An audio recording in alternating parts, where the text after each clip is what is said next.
Alright, so in this video, I'm going to show you how to get pixel perfect AI jewelry photos. And this comes from a story of mine. So a client handed me a pendant that was exactly 10 millimeters tall. And essentially, like it felt like a fine piece of jewelry, so very small. And I typed it into the AI and it handed me back a piece much larger, which is a big accuracy problem. So you can see the example on the left here. This is typing, I need a 10 millimeter pendant, and it came out way too big, essentially. Like I needed something pretty small, like the one on the right. And this is the thing that nobody tells you about AI. It does not understand dimensions, and dimension is a big issue for accuracy. The AI learn from pictures, and pictures carry no measurements. For product photography, that's a deal breaker, because if the pendant is 10 millimeter and the photo looks like 30, the client, might feel deceived, right? If they get a product that looks different from what they saw online. So I spent a while trying to fix this dimension problem. It's one of the biggest problem with accuracy when it comes to jewelry. And so I will show you, okay, in a second. So then it clicked, sorry, the fix wasn't a new model or 1,000 more prompts. It was 2 or 3 words in the prompt, the way you describe size, not the size itself.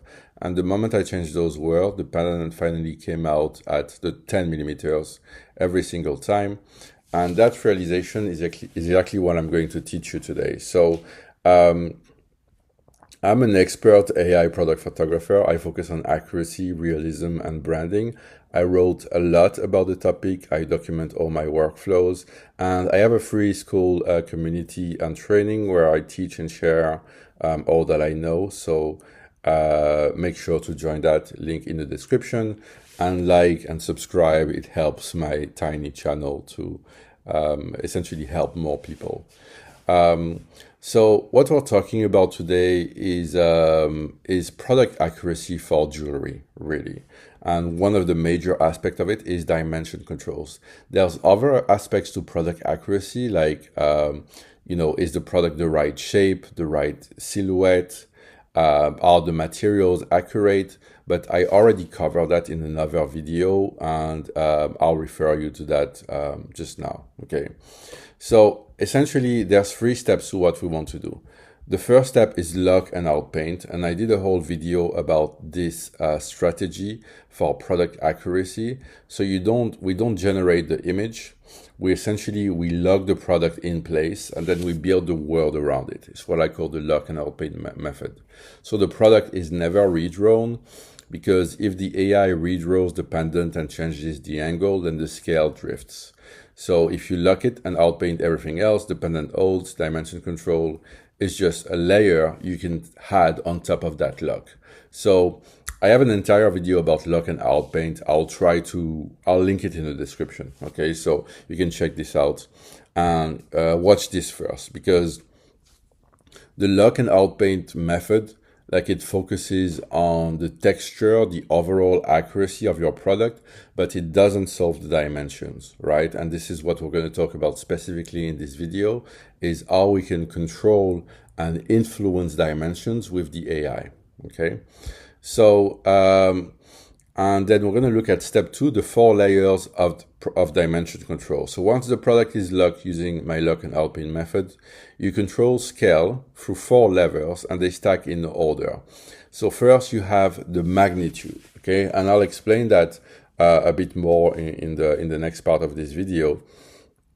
But the magnitude are size words that the AI feels, and we pair it with the number it trusts. So essentially, if you say to the AI, this is a pen, right? It will picture it as a pen, right? But if you say it's a tiny pen, it might picture it as a smaller pen. And then if you say it's a very tiny pen, it will look smaller. And if you say extremely tiny, it will go even smaller, okay? And same with big, very big, extremely big, and so on.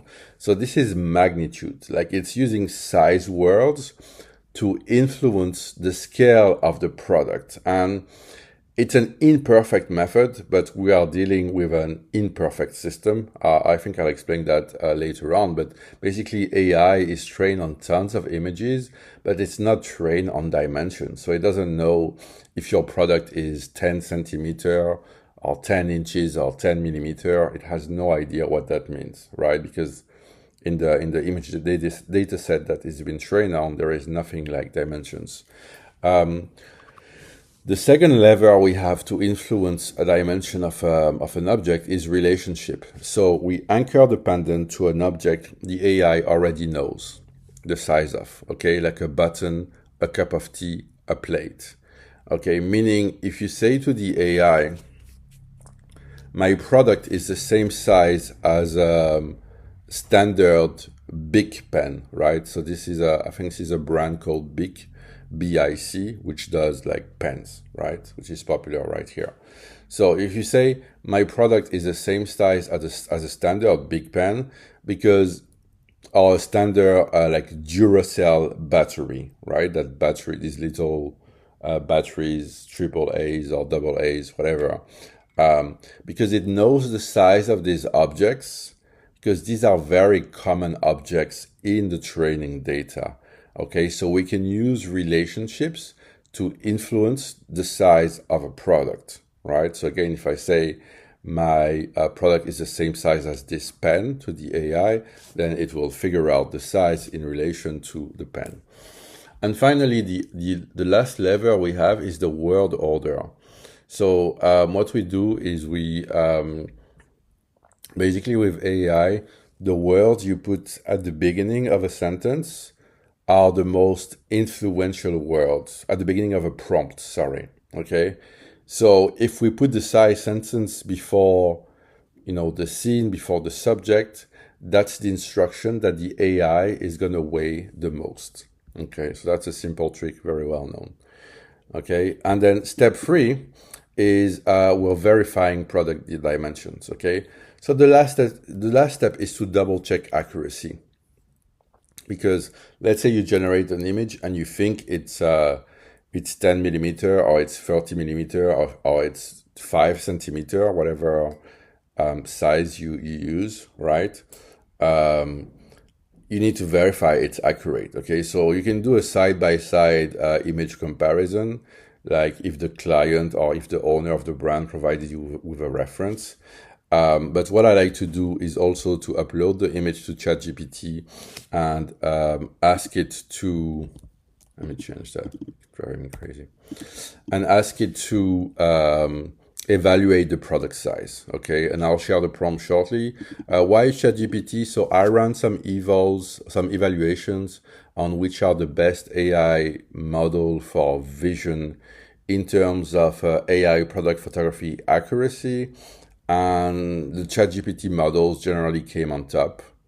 I think the best model for value was ChatGPT 5.4, I believe. I'll link in the description to this evaluation that I did. But essentially, ChatGPT is great for that, okay? It's great to help you evaluate dimension. It's not perfect. It's not a perfect science, but this is a case where there is no perfect solution and we have to use all these levers and all these tools in order to get the best level of accuracy possible, okay?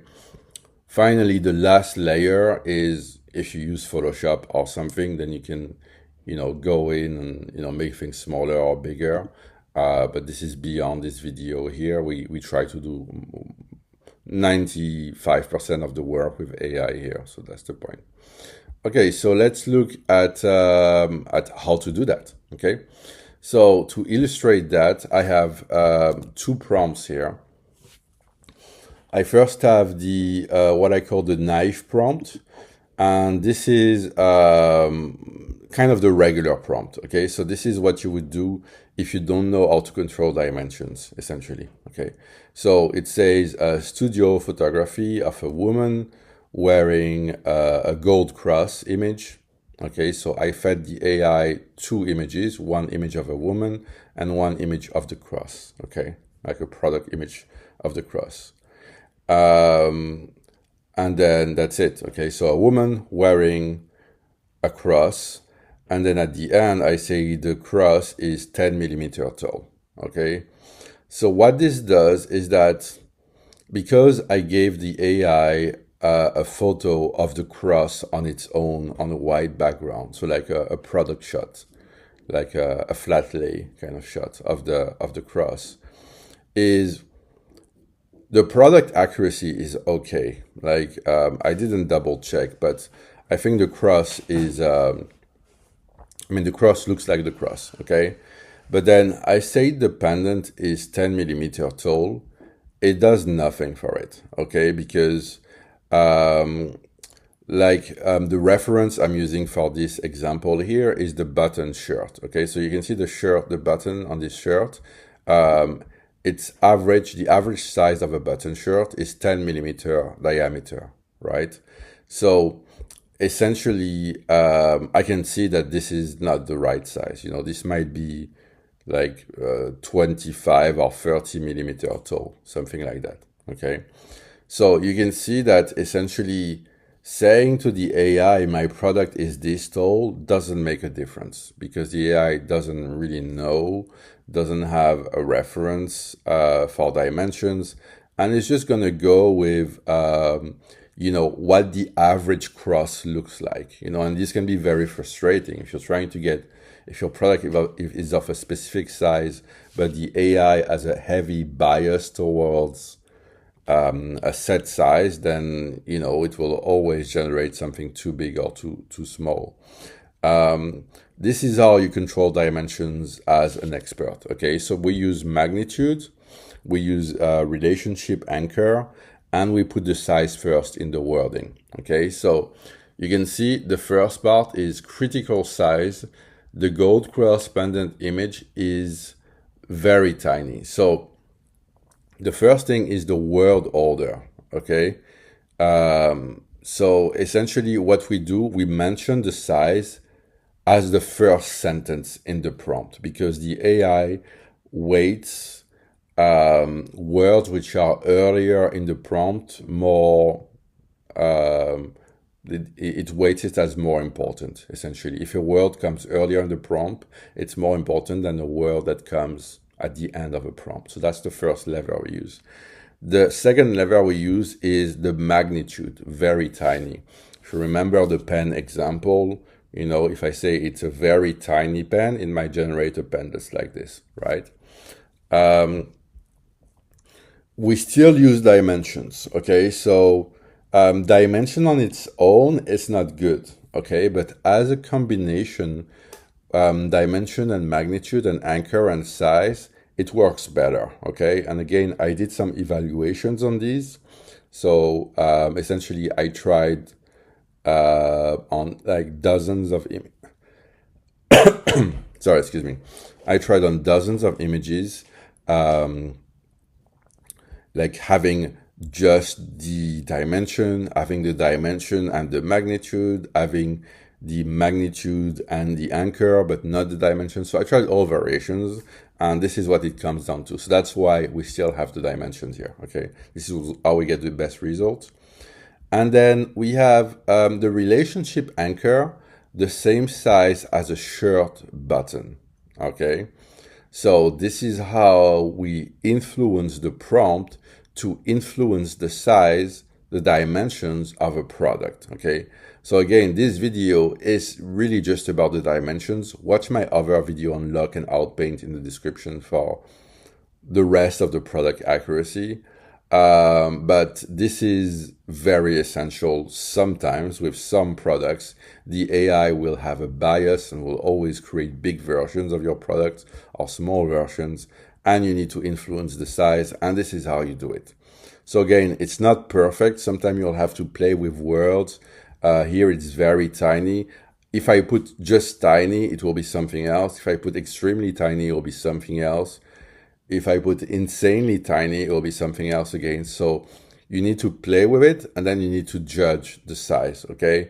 And here, with a button being about 10 millimeter diameter, this fits, okay? It might be slightly smaller, so I might run a few more variations, but this is much closer, and this is the only way I can get to a result by doing this, okay? And I told the story in another video, but this is how, like, I wasted hours trying to get a pendant size or chain size to be the right size.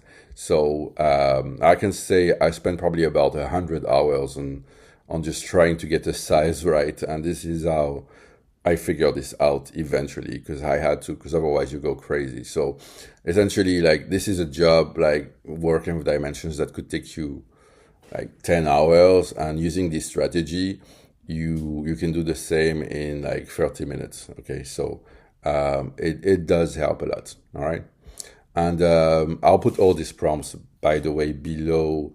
In the video, there's a link to my community. So when you sign up to the free community training and you go to the YouTube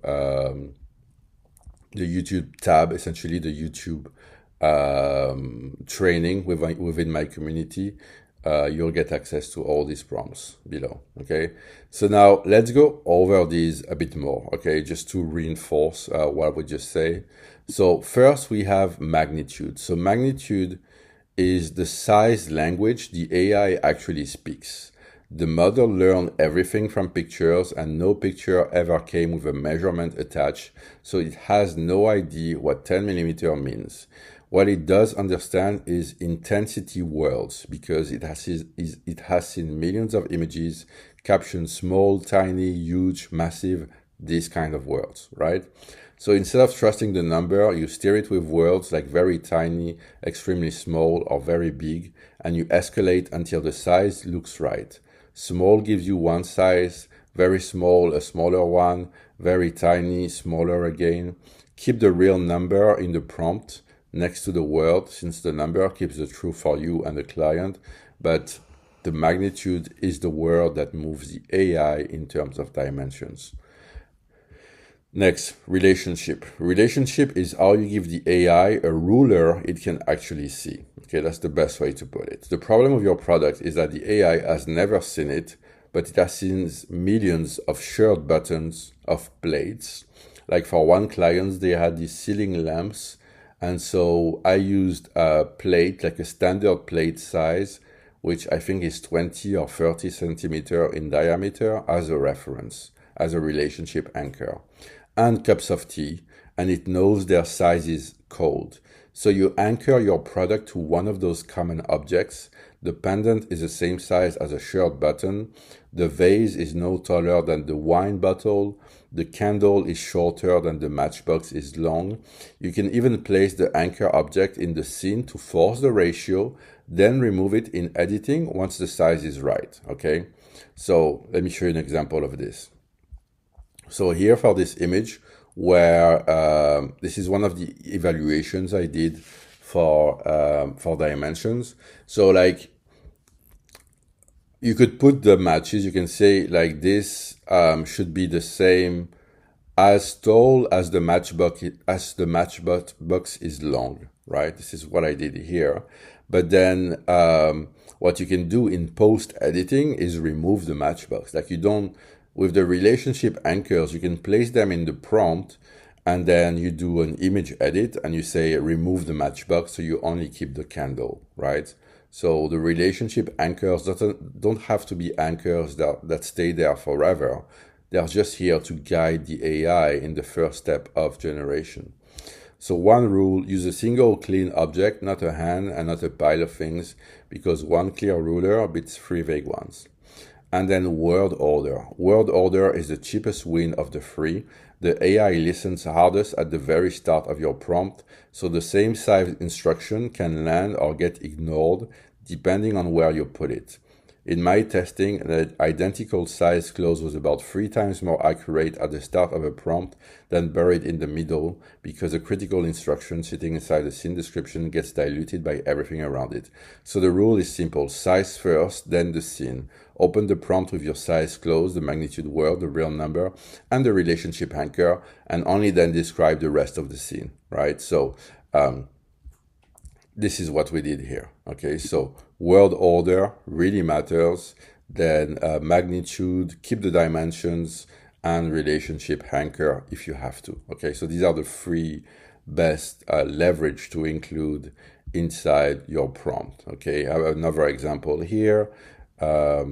This is using again magnitude.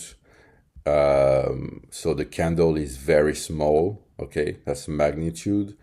Dimensions and relationship anchor. Okay, and I could have moved this at the beginning of the prompt to affect the word order. And that's pretty much it. So that's how you influence AI image dimension, and this is how you get pixel perfect, essentially AI product photography for jewelry. Again, using the lock and outpaint method, which I cover in my other video, and then using this method for dimensions, which is one of the struggles with AI. And then you can verify the product size with this prompt at the end. And so I'll put this prompt below the video, essentially, but basically it says you put this in ChatGPT, and it will tell you, it will estimate the size in centimeter and inches of your product. Okay, you just upload an image, like upload this image of this girl here, for instance, and then upload this prompt, and it will tell you, this is what I think the size is. Because sometimes it's hard for us to eyeball it, especially if it's in a niche we are not familiar with. Like, I'm not that much into jewelry, so I have no idea what a 10mm pendant will look like in real life, right? So or a chain, a long chain would look like. So if you can't eyeball it, then use this prompt to help you, so you get a second opinion from the AI, and then you can check with the client as well, is the size correct, or do we need to modify it? So I hope this video is helpful, and thanks for watching, and don't forget to subscribe and like. I'll see you in the next one.